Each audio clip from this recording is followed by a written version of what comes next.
여러분 안녕하십니까? 뉴스라이브 문을 엽니다. 서울시가 그제 발표한 신혼부부 주거지원 확대 내용을 두고 일부 비판이 거셉니다. 바로 이 사실혼 부부도 해당시키겠다라는 부분인데 최근에는 난임치료시술 지원 대상에 사실혼 부부가 포함되기도 했죠. 자칫 결혼과 출산율을 기피하는 세태를 강화시킬 수 있다. 사회적 합의가 부족하다라는 지적인데 사실혼 부부의 제도적 지원, 여러분은 어떻게 생각하십니까? 10월 30일 뉴스라이브 지금부터 시작합니다. 오늘의 헤드라인입니다. 잠실 재건축 사업 일대 주민들이 성면 철거 시기를 관련 조례가 제정될 때까지 미룰 것을 주장하고 있습니다. 서울시 교육청이 감사 처분을 이행하지 않는 사립학교에 대해 학급소와 입학 정원을 줄이는 행정처분을 합니다. 서울시가 신혼부부 주거지원에 3조 원을 투입합니다. 신혼부부 2쌍 중 1쌍에게 주거지원 혜택이 돌아갑니다. 용산구가 양주시의 치매 안심마을 건립을 추진하는 가운데 양주시의회는 관광산업 타격을 이유로 사업 철회를 촉구하고 있습니다.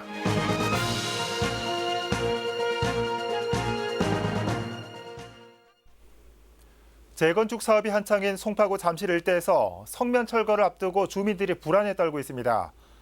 시기를 미루자는 주민들과 미룰 수 없다는 재건축 아파트 측이 좀처럼 이견을 좁히지 못하고 있습니다. 첫 소식 태윤영 기자입니다. 재건축 정비 사업을 위해 지난 6월 모든 세대에 이주를 마친 미성 크로바 아파트. 본격적인 건물 철거를 앞두고 성면 공포를 호소하는 주민들의 반발이 거셉니다. 6,800여 세대의 대규모 아파트 단지와 학교 등이 인접해 있는 데다 해체될 성면 규모만 8만여 제곱미터에 달하기 때문입니다. 시공사가 선정한 성면 철거 업체 중 작업 중지 처분을 받은 업체도 있다는 사실이 알려지면서 불안감은 더 커졌습니다. 잠실초, 자면초, 잠실구가 있잖아요. 그래서 아무래도 공사 차량이 성면 양이나 이런 거 적정 수준 이런 것들이 안 돼 있으면 이들은 사전 조치를 통한 안전한 공사를 강조하고 있습니다. 이를 위해 감시단 구성을 핵심으로 하는 성면 안전관리 조례 제정 이후로 공사 시기를 미뤄야 한다고 주장합니다. 조례는 현재 초안이 작성돼 송파구의회 심의를 거쳐 이르면 12월 초 공표될 예정입니다. 저희가 이제 감시하러 들어간다고 했을 때 뭐 주거 침입이라든가 무단 침입 이런 걸로 고소를 당할 수가 있어요. 저희가 재건축을 막으려고 하는 것도 아니고 사전에 저희랑 처음부터 설명회부터 공사 언제 한다. 지금은 무슨 작업을 하고 있다. 명시라도 최소한 조합 대신 대안을 제시하고 있는 시공사 롯데건설 측은 조례 제정 이전이라도 감시단을 구성해 공사를 진행하자는 입장입니다. 한 롯데건설 관계자는 조례가 제정되기 전에 감시단을 운영하게끔 하면 문제될 게 없다며 전날에만 협의하면 공사 현장을 공개하겠다고 밝혔습니다. 또 문제가 된 철거업체는 이번 성면 철거 작업에 제외될 것이라고도 말했습니다. 조례 제정 이후로 공사를 미루자는 주민들과 조례 제정 이전이라도 감시단을 구성해 공사를 진행하자는 시공사 측. 좀처럼 이견을 좁히지 못하는 가운데 일각에선 예산을 활용한 감시단 구성 등 구청에 자발적인 행정 지원을 요구하는 목소리도 나옵니다. 딜라이브 서울 경기 케이블 TV 태윤영입니다. 서울시 교육청이 사학기관의 투명성과 공공성을 강화하기 위해 행정처분 기준을 시행합니다. 이에 따라 내년 3월부터 교육당국의 시정조치를 따르지 않는 사학기관에 대해 입학 인원 감축과 보조금 삭감이 이루어질 전망입니다. 보도에 조성협 기자입니다. 앞으로 교육당국의 시정조치를 따르지 않는 사학은 입학인원 감축과 보조금 삭감 등의 불이익을 받을 전망입니다. 서울시 교육청은 사학기관 감사처분 등 시정조치 미이행에 따른 행정처분 기준안을 마련해 내년 3월부터 시행한다고 밝혔습니다. 해당 기준에 의하면 교육당국의 시정조치를 이행하지 않는 사학은 최대 20%의 입학 정원을 줄이거나 새 학급을 줄여야 합니다. 재정결함 보조금 지원도 제재를 받습니다. 징계 처분을 받은 직원의 인건비를 포함해 운영비 예산 전액 혹은 절반 이내에서 지원금을 받을 수 없습니다. 이 밖에 교육환경 개선 사업, 현안 사업 특별 교부금 등 사립학교에 대한 각종 지원에서도 불이익을 받습니다. 행정처분 대상이 되는 비위 유형은 모두 5개 항목으로 교무 학사와 성비리, 인사와 예산 등입니다. 한편 서울시 교육청은 사학의 공공성과 투명성 강화를 위해선 초중고등 교육법 등 관계 법령도 개정해야 한다며 교육부에 발빠른 대응을 요구했습니다. 딜라이브 설경기 케이블 TV 조성엽입니다. 서울시가 내년부터 신혼부부 주거 지원의 문턱을 낮춥니다. 주택 공급 확대와 신혼부부 기준 완화 등으로 두 쌍 중 한 쌍에게는 주거 지원 혜택이 돌아갈 수 있도록 한다는 겁니다. 자세한 내용 전해드립니다. 서울시가 내세운 신혼부부 주거 지원 정책의 큰 골자 중 하나는 금융지원의 기준 완화. 현재 전월세 보증금을 최대 2억 원까지 저리로 융자받으려면 부부 합산 소득 기준이 연 8천만 원 이하여야 하는데 1억 원 이하로 완화됩니다. 신혼부부의 기준은 결혼 5년 이내에서 7년 이내로 변경되고 주거금융지원 대상은 연간 5,000호에서 1,500호로 2배 이상 늘어납니다. 주택 공급도 확대돼 매입 임대주택과 역세권 청년주택 등을 통해 현재 12,000호에서 14,500호를 공급하게 됩니다. 서울에서 결혼하는 신혼부부는 1년에 약 5만 쌍입니다. 서울시는 연간 총 2만 5천 호를 지원하겠습니다. 연간 1조 원씩 3년간 3조 원을 과감하게 투자하겠습니다. 서울시의 이번 정책은 매년 결혼하는 서울시의 신혼부부 두 쌍 중 한 쌍은 금융지원이나 임대주택 입주 중 하나의 혜택은 반드시 받게 한다는 것으로 무주택에 소득 1억 원 미만인 신혼부부는 모두 수혜 대상입니다. 여기에 더해 혼인신고를 하지 않은 사실혼 부부에게도 처음으로 지원이 추진됩니다. 달라지는 신혼부부 주거 정책에 대한 맞춤형 안내와 신청은 다음 달 말 오픈되는 서울 주거 포털을 통해 할 수 있고 각 동별 신혼부부 주거 전담 코디네이터도 배치됩니다. 딜라이브 서울 경기 케이블 TV 박용입니다. 용산구에서는 양주시에 소재한 옛 용산 가족 휴양소 부지를 활용해 가칭 치매 안심마을 건립을 추진하고 있습니다. 그런데 양주시의회에서는 해당 사업의 철회를 촉구하고 있습니다. 관광 산업이 타격을 받을 수 있다는 이유에서입니다. 결국 용산구의회 구정질문에서도 이 문제가 다뤄졌습니다. 이재용 기자입니다. 옛 용산 가족휴양소 부지입니다. 용산구는 이 부지에 오는 2021년 말까지 가칭 치매 안심마을을 조성할 예정인데 이 사업의 계획을 두고 구정 질문이 이어졌습니다. 사업 부지가 양주시에서 관광 개발 계획을 수립한 지역이기 때문에 해당 지역의 협조를 이끌어내는 게 관건이라고 본 겁니다. 허가를 받기 위해 양주시에는 어떤 제안을 하실 것입니까? 양주시와 일부 마찰이 있는 것 또한 사실입니다. 치매 마을에 필요한 요양보호사 등 100여 명이 넘는 인력 중에서 양주 시민들에게 채용 혜택이 돌아갈 수 있도록 할 계획이며 지난 4월 양주시 의회에서 채택한 해당 사업의 건립계획 철회 촉구 결의안에 대한 대응 방안도 화두로 떠올랐습니다. 양주시 의회의 저희 용산구 노인 요양시설 건립계획 철회 촉구 결의안에 대한 대응 관련해서는 답변을 하지 않으셨습니다. 양주시의회에서는 아직까지 조심스러운 부분이 있어서 우리 구청과의 접촉을 소극적으로 하고 있습니다. 그분들을 설득도 해서 향후 144명이 입소 예정인 가칭 치매 안심마을의 안전 문제도 재차 확인됐습니다. 건립부지 바로 위로 고압선이 지나고 있습니다. 이에 대한 대비책이 있으면 말씀해 주시기 바랍니다. 한국전력의 전자파 측정을 공식적으로 의뢰한 결과 가장 엄격한 전자파 기준을 갖고 있는 스위스라든가 네덜란드보다도 훨씬 더 낮은 수치로 측정이 됐습니다. 성장현 용산구청장은 조만간 양주시장과의 면담을 통해 지역 간의 상생협력 방안을 논의할 예정이라고 밝혔습니다. 딜라이브 서울경기 케이블 TV 이재용입니다.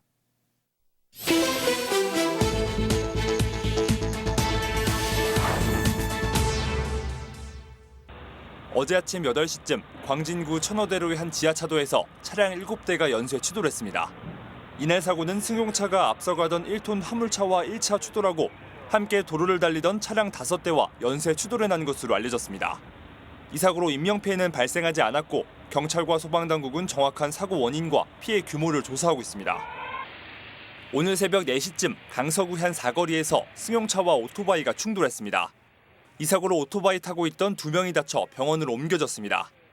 경찰은 오토바이가 비보호 좌회전을 하던 승용차와 충돌한 것으로 보고 있습니다. 뉴스라이브 사건 사고였습니다.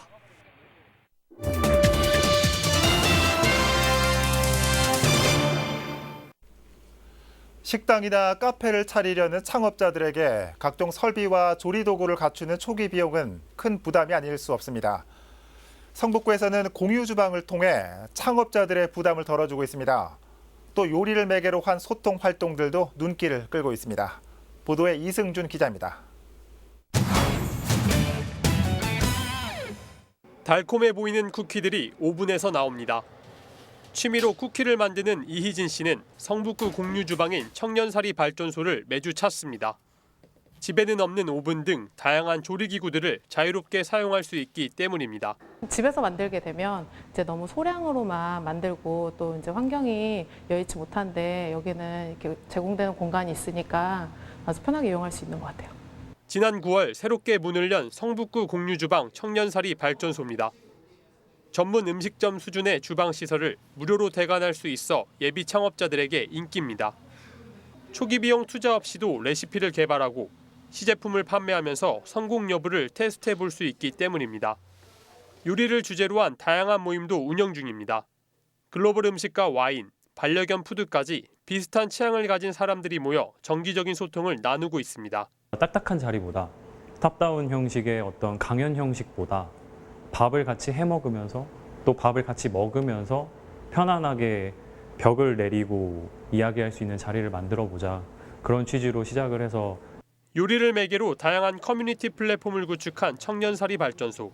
올해 말까지 시범 운영을 거쳐 내년 정식 개관할 예정입니다. 딜라이브 서울 경기 케이블 TV 이승준입니다. 구로구 신도림 선상 역사가 미술관으로 변신해 승객들을 맞이하고 있습니다. 조각과 일러스트, 판화 등 다양한 작품 120여 점이 역사 구석구석에 자리했습니다. 엄정규 기자입니다. 전철 역사로 들어서는 입구부터 클림트의 작품이 승객들을 맞이합니다. 계단을 올라 개찰구로 이어지는 복도와 대합실까지 역사 구석구석에도 예술 작품들이 공간을 채웠습니다. 조각과 사진, 판화 등 다양한 장르의 작품 수만 120여 점에 달합니다. 신도림역 아트 플랫폼 전시회, 전철 역사에서의 전시회는 많은 전시 경험을 가진 작가에게도 특별한 경험입니다. 너무 많은 사람들이 몰려갔다가 너무 많은 사람들이 또 몰려나가고 또 제일 바쁜 공간이기 때문에 저희가 이 지하철이라는 곳에서 전시를 제의받았을 적에 상당히 황당했었어요. 처음에는 오다 가다 보면서 좀 그래도 즐거워하시는 분들이 계시더라고요. 그래서 그것도 좀 좋았고요. 즐거워하시는 걸 보면서 저도 좀 이 지하철역이라는 곳에 대해서 조금 생각을 좀 다르게 했죠. 신도림 선상 역사에서 전시회가 가능했던 건 문화철도 959가 자리하고 있기 때문. 역사 유휴 공간을 활용한 신진 작가들의 작업실로 현재 17명의 작가가 활동하고 있습니다. 미술관들을 갈 수 있는 그 시간적 여유가 없을 때 일상에서 쉽게 작품을 감상할 수 있는 그런 기회가 됐으면 좋겠다는 차원에서 작품들을 곳곳에다 설치하게 되었고요. 젊은 작가들이 여기 하나의 인큐베이터의 공간으로서 잘 활용할 수 있으면 좋겠다. 그래서 여기를 발판을 통해서 더 좋은 창작 공간으로 이동할 수 있는 그런 하나의 공간이 되었으면 좋겠다는 생각을 가지고 있습니다. 바쁜 출퇴근 시간 전철역을 오가는 이들에게 예술 작품이 삶의 위로를 전하고 있습니다. 딜라이브 서울 경기 케이블 TV 엄종규입니다. 남이장군 사당제가 서울 용문동 남이장군 사당에서 개최됐습니다. 지역 전통을 살려 용산구에서 매년 개최되는 제례로 여진족 토벌 당시 남이장군의 출진 모습도 재현됐습니다. 이재용 기자입니다. 쥐타대의 선두로 장군 출진식이 거행됐습니다. 여진족을 토벌할 당시 남이장군의 출진 모습을 재현한 겁니다. 말을 탄 장군과 포졸 등의 행렬에선 당시 남이장군의 위엄을 엿볼 수 있습니다. 보기 힘든 광경이잖아요. 남이장군에 대해서 다시 또 좀 이렇게 생각하게 되고. 남이장군은 조선 세조 때 무신입니다. 이 시에 난등을 정벌한 공을 인정받아 27세에 현 국방부 장관인 병조 판서에 올랐지만 반역죄를 뒤집어쓰고 결국 처형됐습니다. 이런 장군의 넋을 달래기 위해 남이 장군 사당제가 열렸습니다. 당제를 통해 장군의 사상과 업적을 기리고 지역 주민들의 무병과 생업 번성을 기원해 봅니다. 주민들이 화합과 단결을 위해서 이렇게 매년 이 행사를 하고 있습니다. 세계적으로 좀 알릴 수 있는 그런 자리가 되도록 노력하겠습니다. 서울무형문화재 제20호로 지정된 남이장군 사당제. 지난 1972년에 중단됐던 남이장군 당제가 11년 만에 복원되면서 그 명맥은 37회째 이어지고 있습니다. 딜라이브 서울 경기 케이블 TV 이재용입니다. 동대문 제1평화시장에 화재가 난 지 한 달이 조금 넘었습니다. 하루아침에 삶의 터전을 잃어버린 상인들은 하루하루를 버텨나가는 게 걱정입니다. 중구와 서울시 중소벤처기업부가 화재 피해 상인들을 응원하고 돕기 위해 특별 판매전을 마련했습니다. 지혁배 기자입니다.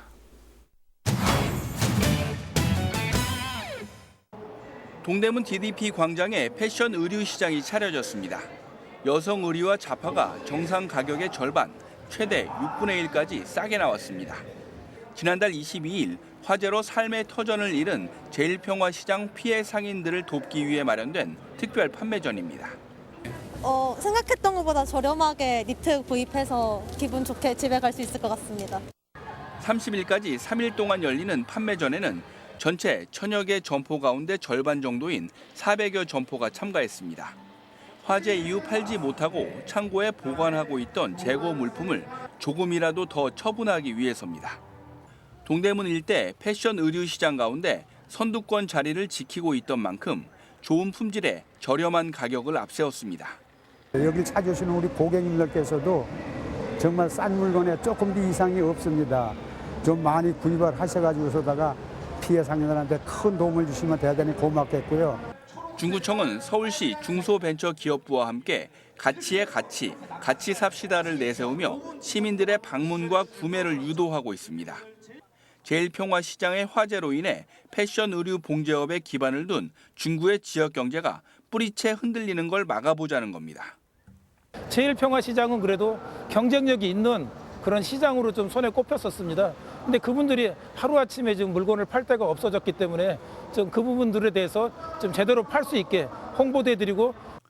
중구는 제1평화시장 화재 피해 상인들을 돕기 위해 40억 원 규모의 저금리 융자 편성과 함께 희망 브릿지를 통한 성금 모금함을 개설했습니다. 내년 2, 3월 안에는 시장이 정상적인 영업을 할 수 있도록 화재로 소실된 건물의 복구를 추진하고 있습니다. 딜라이브 서울 경기 케이블 TV 지역배입니다. 청각 장애인들을 위한 수어 통역은 쉽게 찾아볼 수 있죠. 그렇다면 시각 장애인들을 위한 통역이 있다는 사실 아셨습니까? 서대문구가 각종 행사 때마다 시각 장애인들을 위한 현장 해설 통역을 지원할 방침입니다. 이혜진 기자가 보도합니다. 시각장애를 갖고 있는 박광재 씨. 그는 올해 초 다녀온 제주 여행을 잊을 수가 없습니다. 앞이 보이지 않아 상상조차 못했던 제주의 풍경을 마치 눈으로 본 듯 느낄 수 있었기 때문. 시각장애인 통역가인 현장 해설가가 동행했기에 가능했던 일입니다. 이 바닷물이 찰랑찰랑 움직일 때 햇볕이 비치니까 마치 고기 비닐처럼 바다가 반짝인다고 이렇게 해설을 해주시더라고요. 그런데 그 이야기를 들은 우리 시각장애인들이 내가 실명한 지 30년 됐는데, 실명한 지 5년 됐는데 그동안에 못 해봤던 눈을 보고 하는 여행을 관광을 갔다 왔다 그러면서 우리 김포공항에서 굉장히 고마웠더라 하더라고요. 현장 해설은 시각장애인들을 위한 일종의 통역입니다. 언어를 통해 현재의 상황을 상세하게 전달해주는 것. 예를 들어 누가 어떤 옷을 입었는지, 지금 어떤 자세로 앉아있는지 등을 설명합니다. 현장 해설가와 시각장애인들은 송수신기를 착용하고 대화를 나누게 됩니다. 하지만 청각장애인들을 위한 수화 통역만큼 시각장애인 현장 해설 통역은 일반화되지 않은 게 현실. 이런 가운데 서대문구에서 자치구 중 처음으로 시각장애인들의 현장 해설을 지원하는 내용의 조례안이 제정됐습니다. 조례안을 추진한 서대문구의회 김혜숙 의원은 의외로 점자를 쓸 줄 아는 시각장애인들이 적은 편이라며 이들의 정보 습득을 위해 현장 해설을 활성화해야 한다고 설명합니다. 시각장애인 분들이 그렇게 점자 해독률이 높지는 않으시더라고요. 그래서 그러니까 점자로조차도 정보를 취득 잘 못 듣는 분들에게 그 현장 해설사가 정확한 그 상황에 대한 이해를 돕는 설명을 해드리는 것이 좋지 않을까 그렇게 생각해서 시작했습니다. 이에 따라 앞으로 서대문구는 공공기관이 주최하는 행사에 시각장애인 현장 해설가를 배치할 방침입니다. 통역에 필요한 장비와 현장 해설가 양성 교육도 함께 지원합니다. 한편 시각장애인들의 여가 생활을 돕기 위해 필요에 따라 현장 해설을 지원하는 방안도 검토 중입니다. 드라이브 서울 경기 케이블 TV 이혜지입니다. 종로구는 투명한 행정을 구현하기 위해 오는 1일까지 구민감사관을 모집합니다. 모집 인원은 전문 구민감사관 9명과 일반 구민감사관 20명으로 종로구에 거주하는 주민을 원칙으로 하지만 지역 내 대학생과 직장 근무자도 가능합니다. 구민감사관의 임기는 내년 1월부터 2년으로 자체 감사에 참여해 개선 방안을 제시하거나 주민 불편사항 시정 건의, 주민 생활과 밀접한 공사 감독과 점검 업무를 하게 됩니다.